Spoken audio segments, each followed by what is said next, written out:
my name is Sarah Carney and I'm doing assignment 6, task 2. So the main findings that I was able to uncover from conducting primary and secondary research with Christian Dior was that he focused his efforts onto 3 main areas when it came to designing his products and getting his products out to the market. He really felt that women of all sizes deserve to look beautiful, embrace their femininity, and feel elegant again. And he wanted women to look beautiful again, especially since the occupation and the clothing being very dull, very restricted, and very utilitarian and fit for purpose.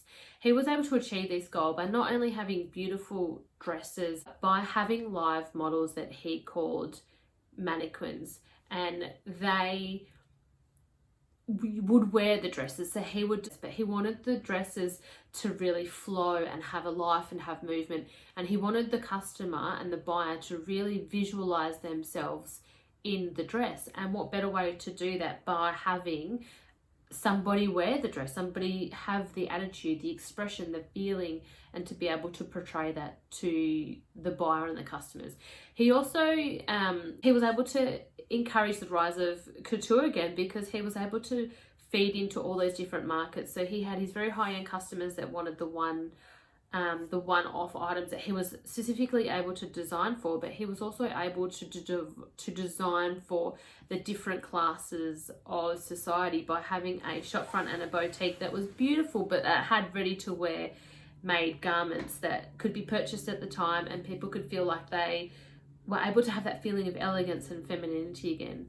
And the third that he was able to really tap into was having that relationship with celebrities and with royalties. And this is done so perfectly with his with the dress that Princess Margaret had worn for her 21st birthday. And obviously once that had got into the media, because television was becoming quite a big thing in the 50s, he was able to have a great rapport with movie stars and other celebrities that loved his designs.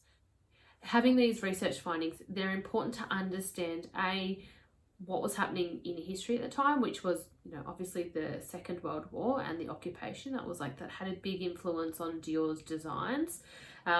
Understanding society. So him being in quite high society, he understood what the highest of classes wanted, but he also wanted to have that trickle down effect. So every woman that could afford to have a Dior dress, whether it was ready to wear, whether it was a couture gown, they were able to have accessibility to those key items. And I think it's really important to understand that now when creating designs.